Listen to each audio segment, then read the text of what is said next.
হুমকি দিয়েছি, তাদের আসতে বাধা দিচ্ছি। আসলে উনি তার এবং তার পুত্রবধূর নাকি আমি প্রাণনাশের হুমকি দিয়েছি। একটা জাতীয়তাবাদী দলের মতো, ছাত্র দলের মতো একটা দলের নামে এত বড় বদনাম দিলেন। যেটা ছিল আমি একটা জায়গা দখল করে সেখানে বাউন্ডারি ওয়াল নির্মাণ করেছি।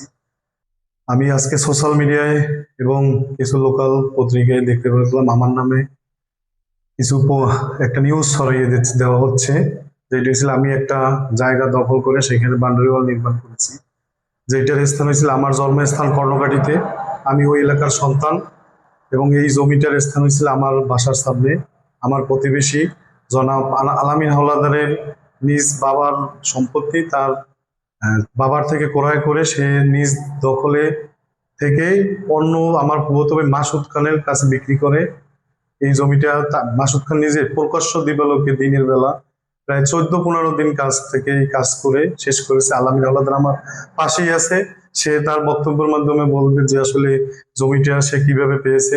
এখানে আমার নামে যে বিষয়ে বলা হয়েছে যে বাংলাদেশ জাতীয়তাবাদী ছাত্র দলের নামে এখানে বলা হয়েছে যে সন্ত্রাসী কার্যক্রম জাতীয়তাবাদী ছাত্র দলের নামে আমি এই রকমের।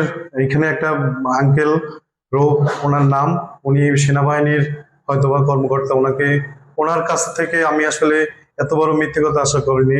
উনি এখানে বলতেছে যে ওনার এবং ওনার পুত্রবধূর নামে নাকি আমি হুমকি দিয়েছি, তাদের আসতে বাধা দিচ্ছি। আসলে ওনার সাথে উনি এই বিজ্ঞ আদালতে এই বিষয়ে একটা বন্টন মামলা করছে 144 ধারা, আপনার জমির বন্টন নিয়ে একটা মামলা করছে। এইটা বিজ্ঞ আদালতে উনি নিজেও মুখ করেন, ওনার অ্যাডভোকেটও ওইখানে যায় না।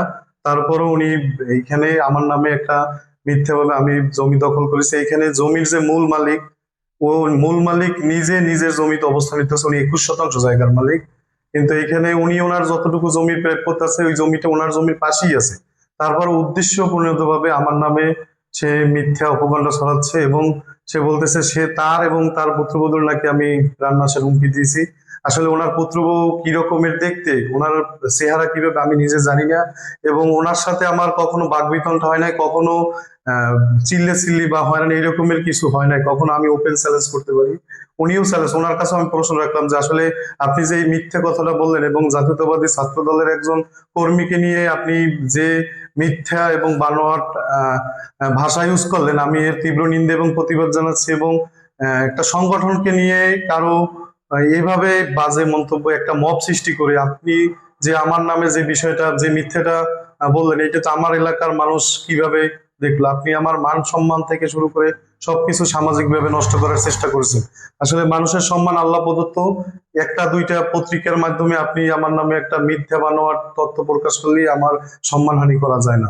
বিজ্ঞ আদালতে এটার বন্টন ভাবে মামলা চলছে। এটার আমাদের ভূমি অফিস থেকে এখানে আলামিন আমার পাশেই আছে, সেও বলবে তার জমি, সে তার জমি এইখানে রিপোর্ট হিসেবে সে তার জমি পাবে।